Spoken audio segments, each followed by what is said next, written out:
You are officially invited. Yes, you're invited to join us in Fertility Awareness Mastery. This is my 10-week program designed to help you gain confidence using fertility awareness. Whether you're actively avoiding pregnancy or looking to optimize your cycles for conception, we have a spot for you. We start on January 22nd. Are you ready to jump in? Head over to fertilityfriday.com/group program to reserve your spot today. That's fertilityfriday.com/group program. This is the Fertility Friday podcast, episode number 239.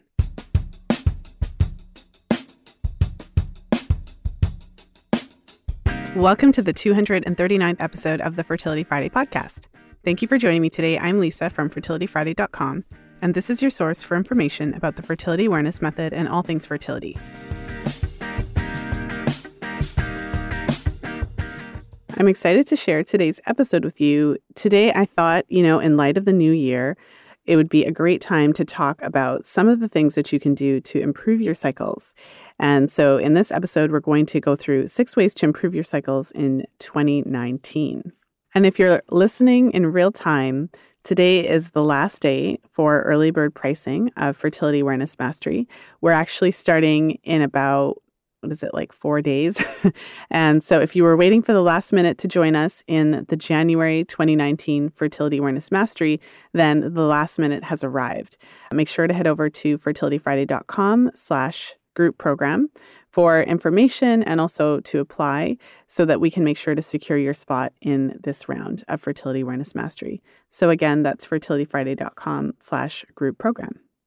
So let's jump in and talk about some of the things that we can do to improve your cycles in 2019. I feel like the new year is a really great time to evaluate your habits and patterns and just really think about what's been working, what hasn't been working. And there's just this energy in the air in the new year. It feels like we're given a fresh start or like a blank slate or something like that. And so it's a really great opportunity just to take some time to evaluate. And so for those of you who've been charting your cycle for quite some time, I feel like in that case, you have a lot of data. You have a lot of information about what your past cycles have been like. And if you've made any changes or done anything in the past, you've already seen some of those benefits. And so what's interesting about the work that I do is that when I'm releasing a podcast episode or a blog post or some sort of information in general about fertility awareness, I always try to give a general overview. Because, of course, on a podcast, I can't address every woman's individual situation. So I have to provide information that is useful for, all women. And then really it's in my one-on-one work with clients that I can really dial down into some of the very specific questions. So I know that some of the most common questions, the specific questions about, your particular cycle that I get a lot in my Facebook group and in general, just social media and things like that are, what to do if I have mucus all the time, or what to do if I have a short luteal phase, or what to do if my temperatures are too low, or what to do if my ovulation is delayed, or if my cycle has changed recently. What's interesting about those questions is that they're very, very specific to your situation. And so, for instance, if I was to sit down with you and we were to work one-on-one and you had one of those challenges, the first thing I would actually do is take a detailed health history. So I have a sense of where you're coming from, what your history has been like, if you've used hormonal birth control for how long, if you've had any health issues that could contribute. And that's the first step, because there's a lot of symptoms that you can see on your chart, but really there's different reasons why you could be seeing them.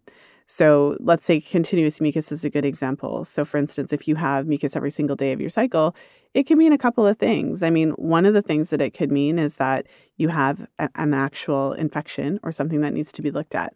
So that's something that would have to be ruled out. It could also be a reflection of how you're checking your mucus. So a lot of women come to me checking mucus internally, and often they're actually seeing something every single day and assuming that that's mucus. But the way that I teach to check for cervical mucus, and just there's different ways to chart your cycles. There's lots of different fertility awareness-based methods. And so when I'm working with somebody, the first thing I want to do as well is establish their way of checking so that we're actually getting an accurate measure of, is this mucus or not? Are you really, so what you're seeing every day, is that actually mucus? Is it vaginal cell slough? Is it, what is it? And for a lot of women, they discover that it's not actually mucus that they're seeing every day.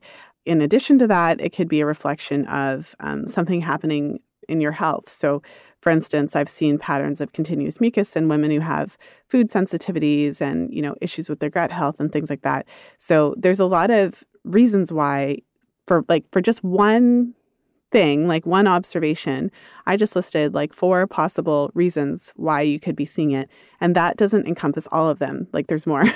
I just want to just kind of start the conversation by addressing that, because often I think that we have a tendency to want there to be really easy, simple answers to everything, especially when it comes to charting. Charting is very much something that you're able to do on your own. You're able to control it.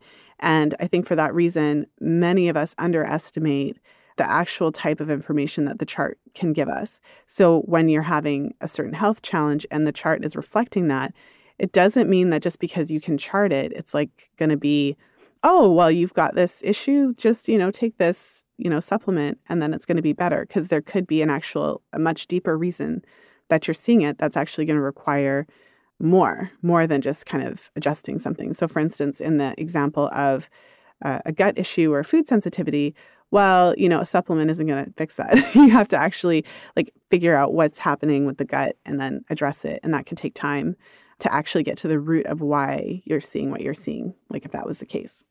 In today's episode, I want to talk about some of the foundational things.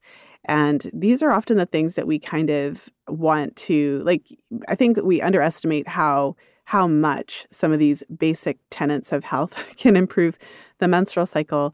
And so before we jump to all of this complex stuff and supplementation and all kinds of stuff, I think it's really important to make sure that we're addressing the fundamentals, the basics. Because for, a significant percentage of women, just by addressing these fundamentals and looking at some of these basics, basic lifestyle / health related / dietary things, a lot of women see a lot of relief and improvement in their cycles just by addressing those before we jump to the conclusion that, oh my goodness, I must have a severe endocrine disorder. Sometimes if you just clean up some of the basics, that's enough to see significant improvements.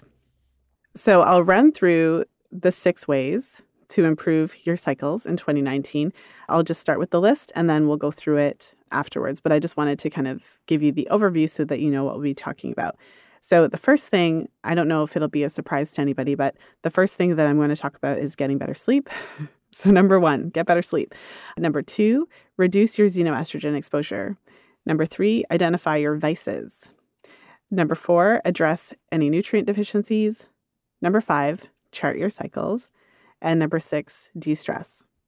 So of course, these aren't the only things that you can do to improve your cycles in 2019. But I know that a lot of these things are easier said than done.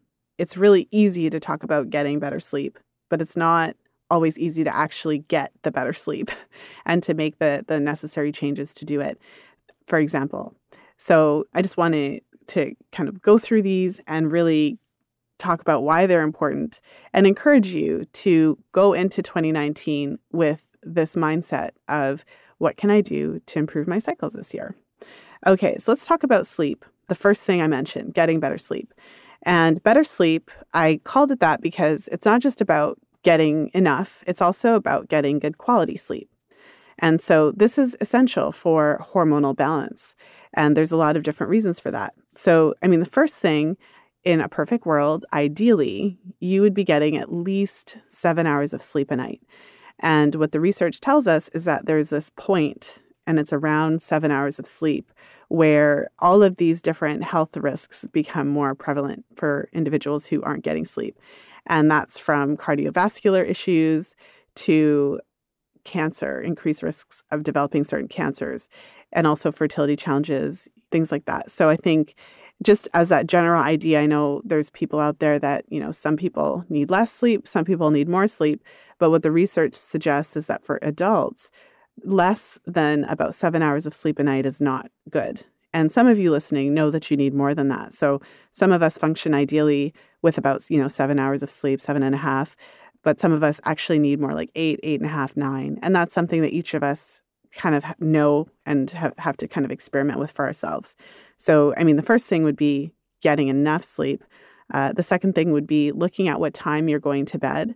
So in order to kind of align with your circadian rhythm and also just with your body's function, your body's systems, how they function, ideally you'd be actually in your bed by 9:30 or 10, 11 at the latest.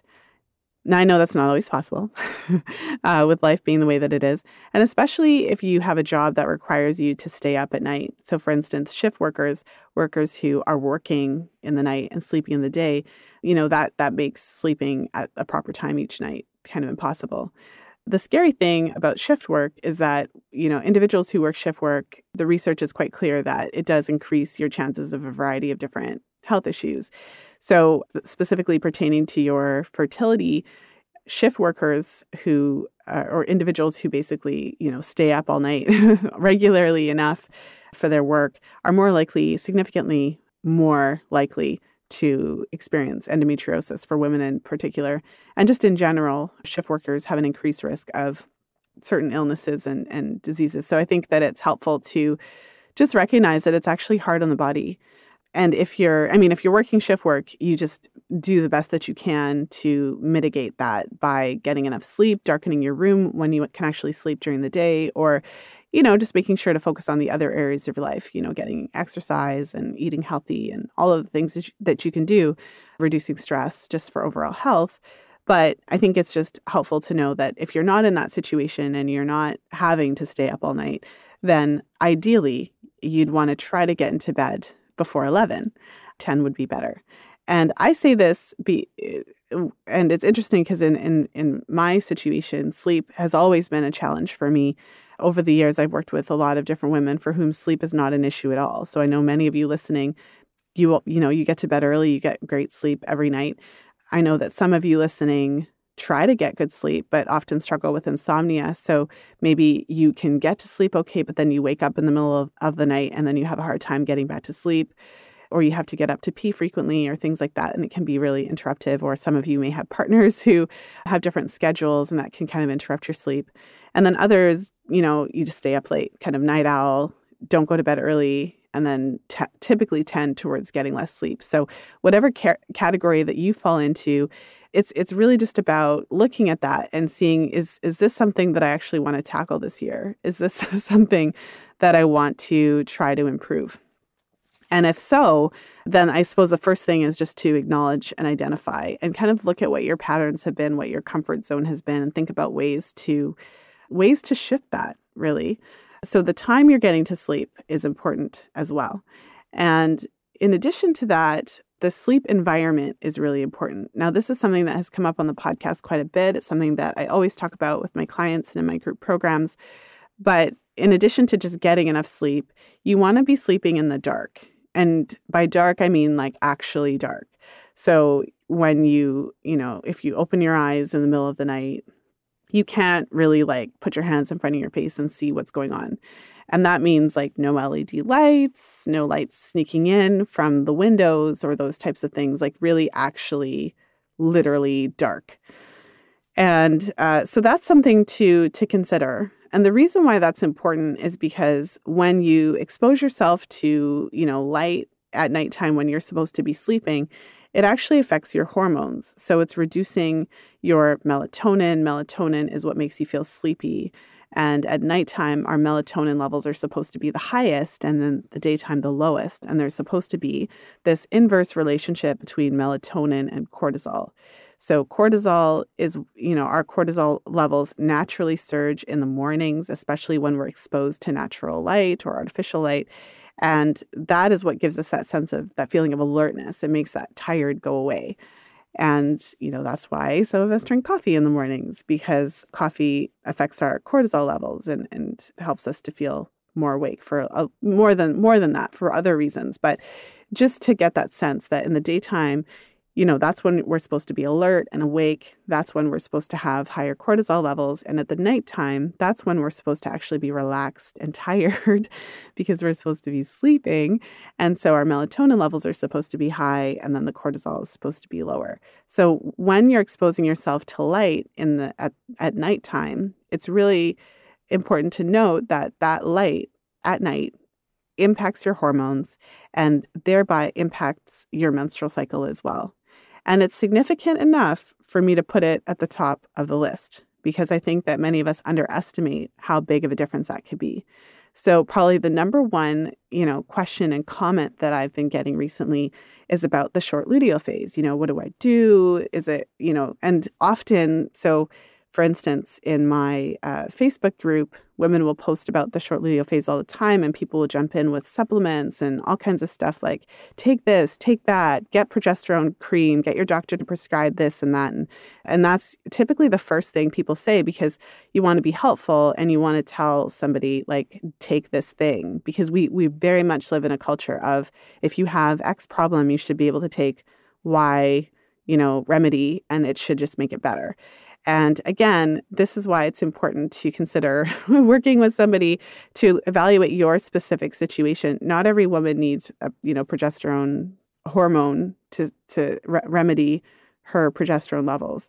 Some women really need to evaluate their lifestyle stuff. For some women, by adjusting their sleep environment and making sure they're getting enough sleep and really kind of looking at their day-to-day routine to encourage better sleep. For some women, that alone is going to improve their luteal phase, for example, because it's not like their bodies can't do it. It's just that we have to create the environment for our bodies to really just be the healthiest that they can be. So that's something to think about because this sleep thing is free and available to all of us. The ability to, get into bed at a decent hour and also, improve our sleep environment so that we can get the biggest bang for our buck.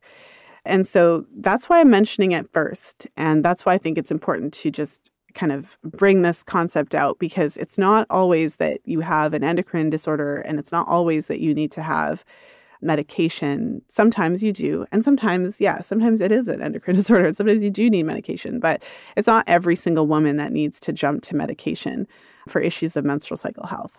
And what's interesting as well about the sleep is that in addition to improving just overall the cycle length and potentially improving the luteal phase and reducing some of if your progesterone is on the low side and you are seeing some of those signs to kind of reduce some of that, in addition to that, sleeping in the dark overall can help to balance your hormones throughout your cycle and can improve ovarian function, improve the overall cycle parameters. So just something to think about. Okay, so that's one, get better sleep. Number two, reduce your xenoestrogen exposure. I'm always talking about xenoestrogens and exposure to chemicals. And again, it's because we often underestimate how significantly all of these exposures can impact our cycles. And so when I say xenoestrogens, that's a word that refers to certain chemicals in our environment that they're not the same as the estrogen that we produce in our bodies, but they're similar enough in their chemical structure and makeup that our bodies can, respond to them as though they were a type of estrogen. But because they're not the same estrogen that we produce, they cause a variety of different effects in the body. And some of those effects are stronger. So some of them are more disruptive to our natural hormone cycles. So we can think of xenoestrogens as endocrine disruptors because they're actually disrupting our normal endocrine functions. In order for our cycles to progress normally, we need to have a healthy balance of all of these different hormones. And so, we need to produce sufficient estrogen and progesterone and testosterone and cortisol and melatonin, and the list goes on. And really, these hormones are supposed to be in a very specific balance. When you're exposed to xenoestrogens, different chemicals that have estrogen, like properties, this can really offset what your body's natural hormone production is supposed to be. And what can happen is it can really just throw off your cycles overall. So the major sources of xenoestrogens for women is in our care products. I always say, like, every care product that was ever designed for women that's in the general commercial market contains these chemicals, whether we're talking deodorant or whether we're talking, hairspray or shampoo or lotion or perfume or all of these beauty products, makeup, whatever have you, unless you're specifically looking for products that are free from these, chemicals, you can be fairly certain that they're in there. And I suppose in one way to think about it, if you only had lotion that had this stuff in there, it probably wouldn't be that horrible. I mean, it's not like our bodies can't handle any type of chemical exposure, but these days we have it coming from all sides. We have the beauty products, which is a huge thing. All of the beauty products that we use, unless you're specifically sourcing products that don't contain it. And then you got to clean your house at some point. And unless you're specifically sourcing non-scented products and products made of natural ingredients, then again, that's another source of exposure. And then at some point you got to go outside and breathe air. And, we all know that the air is polluted. We've got cars and trucks and refineries and all kinds of stuff. So if you live, in a city, or even if you don't, I know I live in a city, and there are some days, especially in the summer, where you can smell it, like you can smell the pollution in the air. So again, just another source of exposure. And then, we all have to eat food at some point. And, our conventional vegetables, fruits, and, even our meat products, the vegetables themselves are sprayed, with chemicals, unless we're specifically sourcing organic vegetables or getting our vegetables from the farmers market, local farmers that don't spray pesticides on the food. So we're getting exposure through our food supply and conventional meat and dairy products, while those animals are eating genetically modified corn and soy. And genetically modified foods are specifically genetically modified to withstand the spray, the pesticides. So genetically modified foods are designed so that the farmers can spray them as much as they want with these toxic herbicides and things, and the plants don't die. So often genetically modified crops then have a higher level of some of these pesticides because there's no limit. You can just spray and spray and spray. And then those types of foods then are predominantly fed to the animals that we go on to consume. So again, there's so many different sources of these xenoestrogens that it's really important to start thinking about just in general. It's really overwhelming. And I think it's important to point out that we're not going to be able to avoid everything. You still have to breathe air at some point. And as I mentioned already, like the air is polluted. So this isn't about trying to eliminate all sources, but really it's about thinking of ways that we can reduce it. So even if you were to just pick like one area, so let's say, okay, for some of you listening, you've already addressed the beauty products and you've already kind of reduced your exposure, you've kind of swapped out some of your products. Maybe in 2019, you can look at some of the cleaning products. Maybe that's something you haven't done yet. I know for me, I swapped it. This process of really kind of cutting down and reducing my exposure, it occurred over a period of several months. And there were certain things that I didn't do for quite a while. So one of the challenges that I remember experiencing for quite a while was that I'm trying to get rid of the cleaning products, but then I would buy these natural cleaning products and they wouldn't clean anything. That was really frustrating because, I'm trying to reduce the chemicals, but then you still got to clean the toilet, right? So it took me a little bit of time to find the products that were free of chemicals, but that actually worked. That was one of my challenges. And so now I feel fairly comfortable with the products that I have. One of the last kind of household cleaning products that I replaced was dishwasher soap. So I was still using like the regular dishwasher soap that had the smell and everything for a while because I had tried the natural stuff and it didn't work.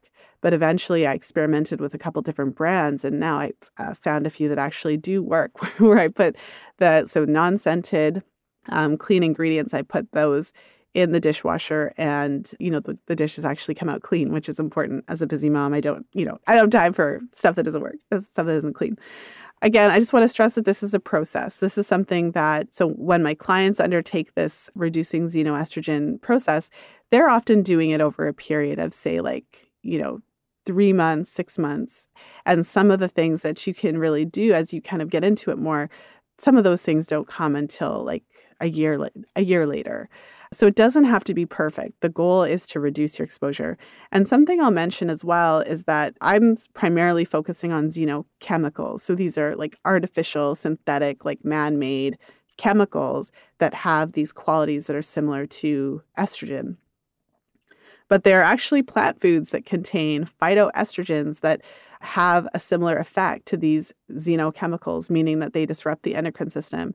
So soy foods in particular, the research shows that soy foods, the way that we process them in our modern processing era, the way we process soy foods is very different to the way, say, traditional cultures process soy. I actually saw this interesting documentary recently, and it was talking about how soy sauce. That's what it was. How soy sauce was traditionally processed in hundreds of years ago. How just the traditional preparation of soy sauce, and it was really fascinating because some of these producers, they would produce soy sauce like it would take like a year or two. It was almost like wine to let it like really sit and do its thing. And there was another example of how miso was prepared traditionally. And this woman, her miso it's a natural fermentation process to make miso out of soy. And she would leave it for 2 years at times, 2 years to allow the fermentation process to take place. So I think it's safe to say that there's no way that when, tempeh and tofu is processed these days, it's not. I don't know that it necessarily needs to sit that long, but I'm just saying this to illustrate that traditional soy preparations were done differently. And those preparations really allowed for things to break down. And often the soybeans, they would go through several waters so that a lot of the phytoestrogens would be either weakened or reduced from the final product. And so, modern soy processing doesn't do that. And that means that there's certain soy foods that are actually quite high in these phytoestrogens that have been shown to disrupt the menstrual cycle in a similar way that others, chemicals would. And so, one of the ways that soy can disrupt the menstrual cycle is by delaying ovulation, and therefore you end up having longer cycles. So again, if you're struggling with longer cycles and you're not sure why, delayed ovulation, and you eat soy every day, then it doesn't mean that that's necessarily the reason, but knowing that it could do that means that you could just do an experiment. You could just cut it out for a cycle, or two, and then kind of track your cycle and see what happens. And then you bring it back and see if it improves it.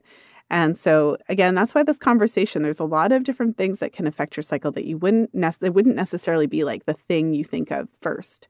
So yeah, I just wanted to throw in a little bit of information about soy in the xenos. Number 3, identify your vices. So in the spirit of a new year, I think that this is the time when we can really capitalize on our natural inclination to kind of clear that slate and start fresh and think about things. We all have our vices. So for me, I love chocolate, and I've spent many years of my life eating way too much sugar. So I am, a recovering sugarholic, I guess you could say. Hi, my name is Lisa, and I love sugar.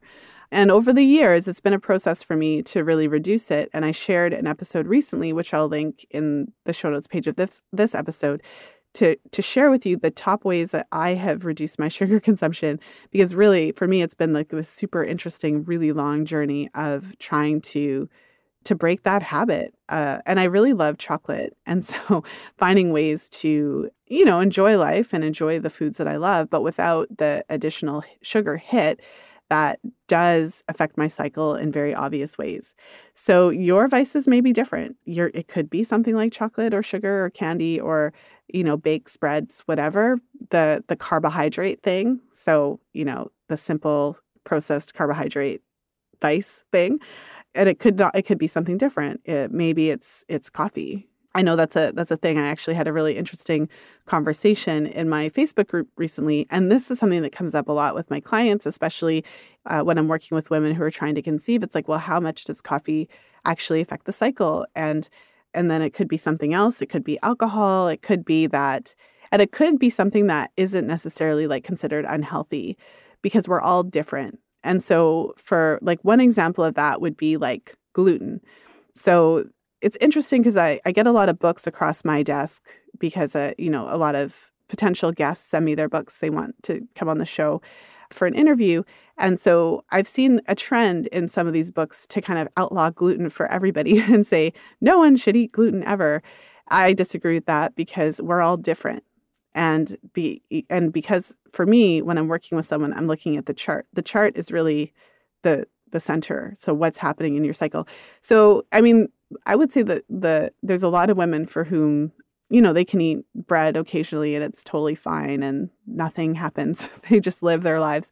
But there's a certain percentage of women for whom they eat bread products or gluten-containing foods and it like sends their body into like a tailspin. So I've seen both sides. I've seen women who have literally like gluten, a little bit of it, and then they end up with severe GI, gastrointestinal discomfort, severe IBS symptoms, and that affects their chart in a number of different ways.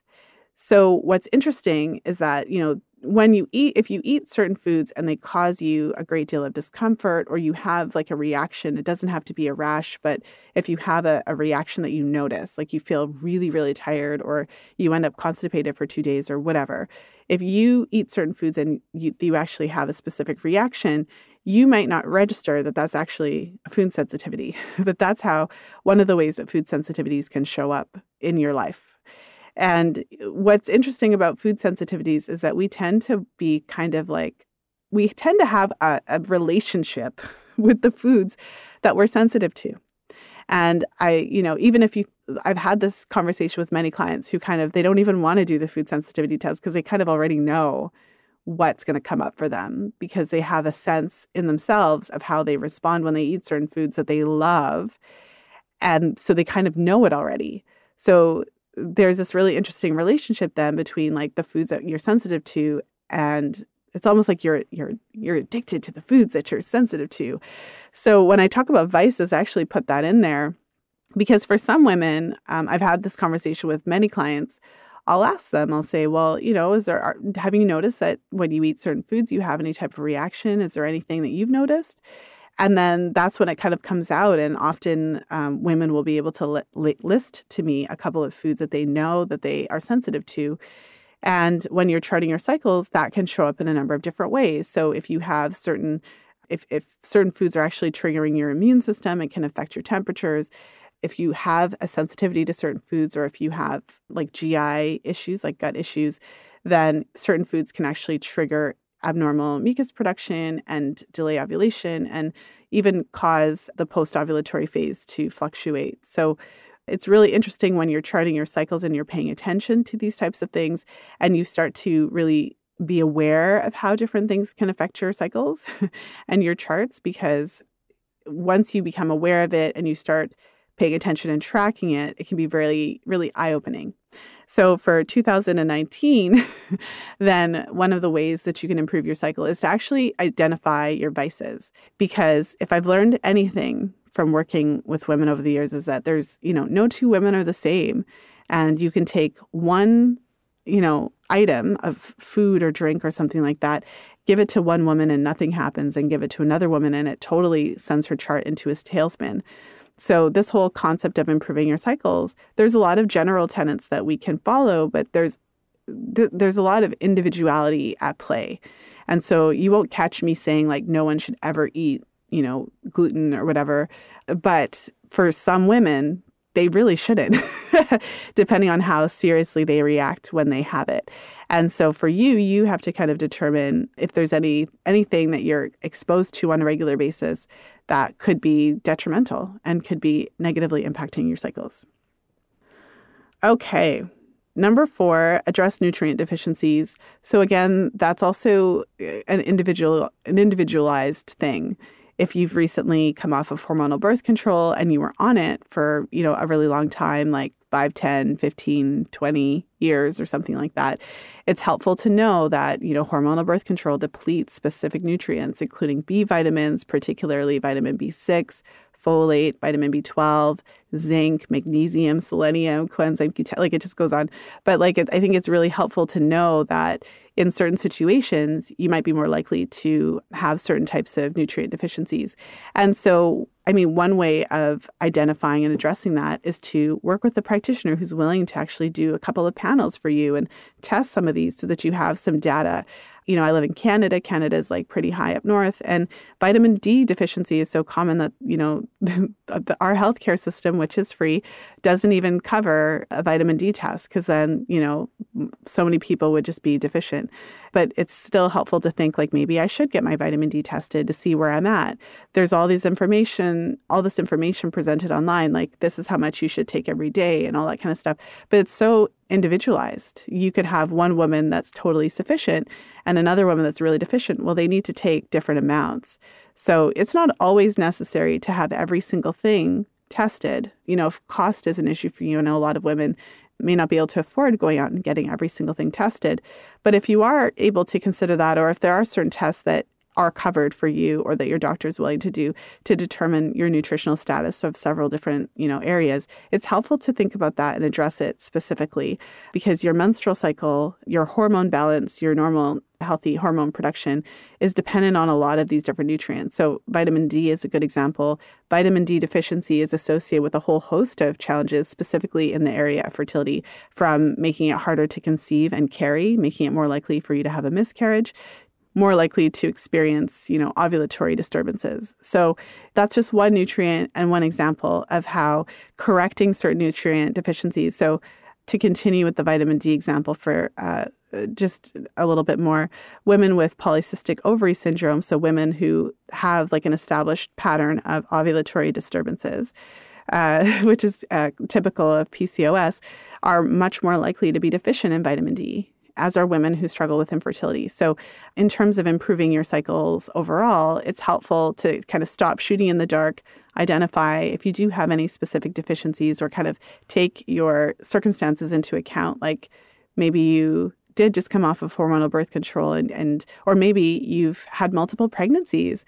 Pregnancy is a time of your life where, the nutritional demands are highest compared to any other time in your life. And so if you've recently been pregnant, if you're in the postpartum period and you're thinking about trying to conceive again and you're wondering why your cycles aren't, fully there yet, that's one of the things that you can be looking at. Did I acquire certain nutrient deficiencies, or did I potentially have certain nutrient deficiencies going into pregnancy that were never addressed?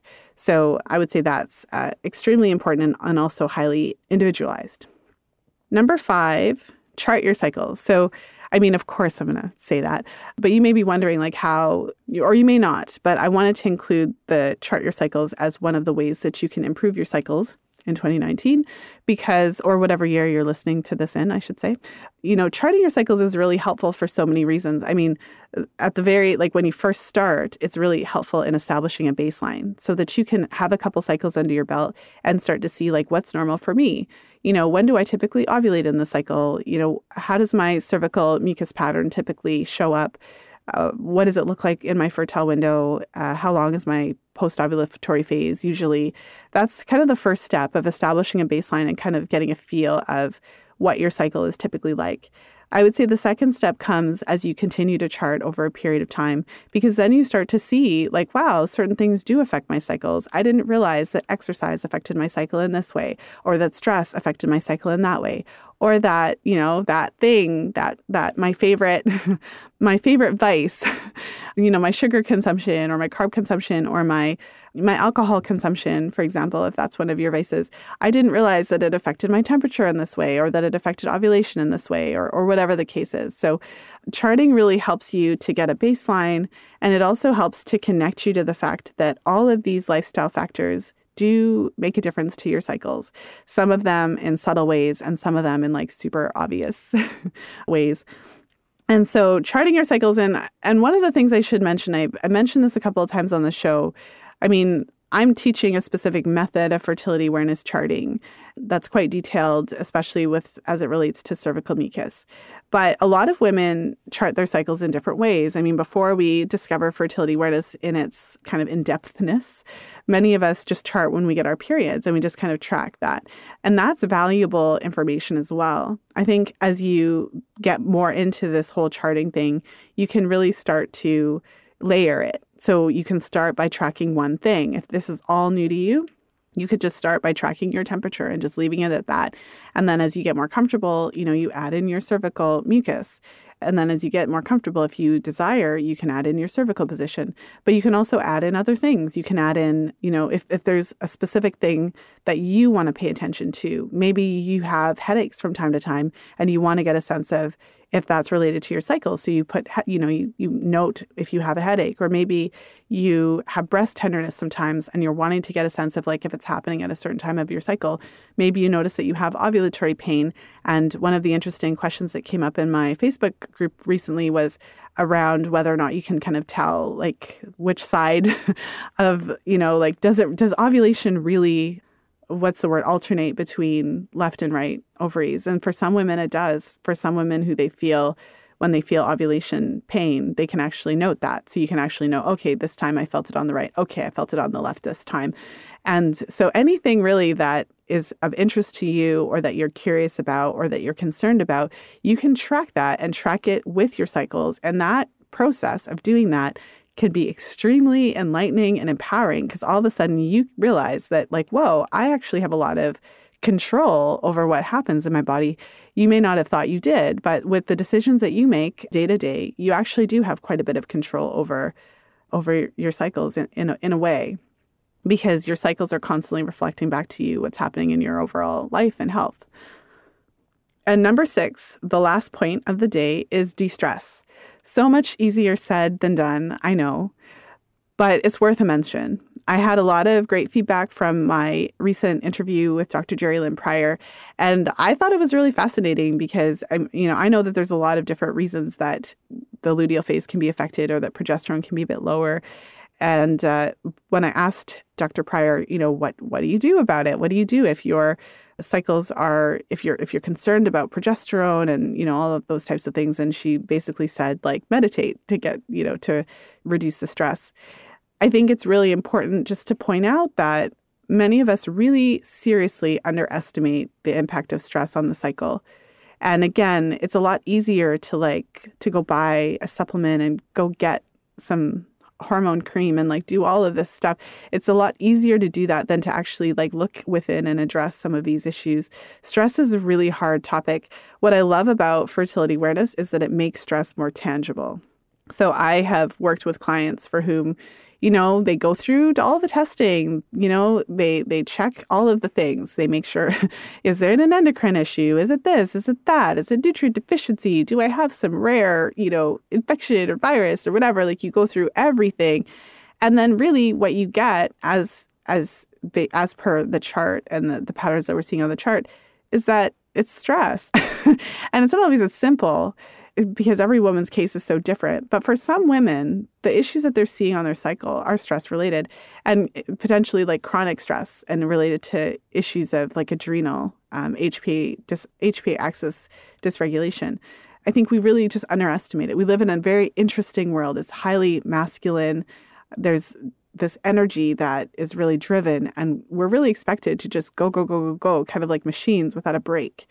And a lot of us find ourselves in really stressful jobs or relationships or situations or whatever the case is.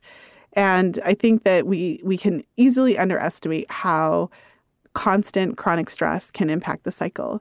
So much easier to think of grabbing a supplement than to actually think of rejigging your career choices or changing jobs or making some huge fundamental changes in your life. But I think with charting, you can start to see how it affects you. So for a lot of the women that I worked with, it's really, they're just so surprised to see how stress can affect your cycle. And so acute stress is a little bit easier to tell, acute being a specific situation or something that happens. Because if you have a really stressful month, and then you notice a specific change in your cycle that month because of that. When you kind of look back and analyze everything, it happened around the time when that specific stressor happened. That's okay, wow, you can see this acute stress affects my cycle in this way. And typically that's it can interfere with your ovulation and delay it or change it. And then also it can interfere with your post-ovulatory phase and potentially change the length, shorten up your luteal phase. And so when you see those specific things, it's okay, this is an acute stressor, this can affect me. But the chronic the effect of chronic stress can be a little bit harder to see, because chronic stress, meaning if you have like a really like bad boss or something, or a really tough job and you're just always like stressed, you could have been in that position for so long that you don't necessarily feel it anymore because it's just a way of life. But in your chart, if you just see this continuous pattern, I call it like a low hormone profile, but just like this continuous pattern of basically stress showing up in the cycle, certain markers like signs of elevated cortisol, lower progesterone, and low hormones in general, and there's no real explanation for it, that's a little bit harder. But what I love about charting is that it does, like, you do get like a printout essentially every month. And if chronic stress is an issue for you, then you typically do see it on the chart, which can be helpful because I think for a lot of women, we have like an intuitive sense of like, okay, there could be something going on here. And you might be tempted to kind of dumb it down and be like, no, it's probably not that. It can't be that serious. Like, I'm tough. I can handle this. But when you actually start to see this repeated pattern in your chart, it can be really validating. It can really be this, finally you have evidence that this could be a problem. So de-stress, I mean, that's, again, easier said than done to de-stress. I've done a number of episodes about stress and HPO axis dysregulation, and I'll link some of those episodes in the show notes page. Some of the themes and topics that have come up on the show over the years have been, mindfulness meditation, visualization, and just finding ways to address it and thinking of things that you can do. It doesn't always have to be something really time-consuming, something that is going to take hours a day. But if you're able to think of a few different practices, so I'll just give you a couple of examples. I mentioned meditation and visualization. Now, that's not necessarily for everybody, but there's a lot of scientific research behind meditation showing that it does change our brain, and it can transform the way that we experience stress and really reduce those markers of stress, like actually have an impact on our hormones, reduce that cortisol, and just improve overall well-being. So I think it's not for everybody. Everyone isn't necessarily comfortable with meditation or those types of practices, but it is helpful to know that there is science backing it. And really, it's kind of like, well, what are you going to do if you're stressed? You got to think of some ways to do it. So exercise can be extremely helpful to transform stress, whether that's like something more on the meditative side, like yoga, which is still hard, by the way. I love yoga, but it's not like you just sit there and like chill. It can be really physically challenging, physically demanding. But whether it's yoga or, running or walking in nature, whatever the case is, like your workout routine, that can be extremely beneficial to reducing stress, as can just like getting outside in nature and just thinking of what could work for you, spending time with friends and family, getting a dog if you don't have one, and spending, like spending time, but just thinking of ways to, what can you do to actually make a tangible impact on your stress day to day. And start with one thing this week that you could do, even just for 10 minutes or something like that. And it's hard because I'm basically saying like, add something else to your schedule. But especially if you know that this applies to you and you had that kind of concern about your own cycle, you were concerned that stress could be negatively impacting your cycle. I think especially in that situation, if you're really resonating with that, it's helpful to then grab a pencil, pad of paper, grab your cell phone and open up a text box or something like that. I use Evernote a lot, but, or an email or whatever the case, but make a list. Like, what are the things that could help you reduce your stress, and try to list at least 5 things and think if there's something that you could do this week that could impact it. And so that brings me to the end of my list for today. 6 ways to improve your cycles in 2019. And again, these are not the only things that you could do, but I'm sure that they got you thinking. And I'm sure that if you're thinking of something that I may have missed, I would love to hear about it. You can join us in our Facebook group. fertilityfriday.com/community is the link to join us in there. And, share with me what you would add to the list. It wasn't meant to be a complete list. It wasn't meant to be every possible thing you could do, but it's really meant to address that idea that you can really impact your cycles in significant and tangible ways by making a few specific tweaks and doing a few different things. So once again, number 1, get better sleep. Number 2, reduce your xenoestrogen exposure. Number 3, identify your vices. Number 4, address nutrient deficiencies. Number 5, chart your cycles. And number 6, de-stress. And so I just want to thank you for being here with me today, spending some time with me. I still feel like it's New Year. Whenever people are emailing me, I keep replying like, Happy New Year. Like, I know it's already been like 3 weeks, but I'm still there. I'm still like in that Happy New Year space.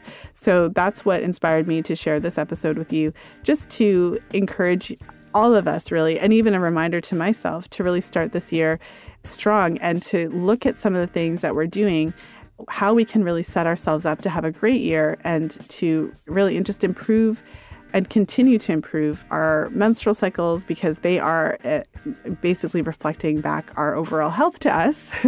So, it's a really great, I just love always having that marker and barometer to follow with regards to health overall. So for the links that we talked about in this episode, I mentioned a couple different previous episodes, and I'll kind of take a look through the catalog and see what other episodes could be helpful, just in the same light as what we're talking about here today.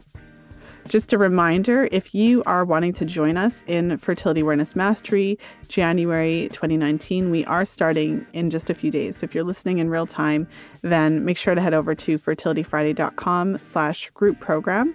If you're listening like on the Friday when it comes out, then today is the last day for early bird pricing. So if you were waiting for the last minute, then welcome. This is the last minute. And we still have a couple of spaces in the group as I'm recording this. So yeah, just head over to fertilityfriday.com/group program so that we can reserve your spot. And with that, I just want to thank you for listening. I hope you have a wonderful weekend and week coming up. I've got something exciting to share, so I'm planning to actually release a special episode on Monday. Got some exciting news to share, so stay tuned for that. And yeah, so enjoy your weekend. And as always, until next time, be well and happy charting.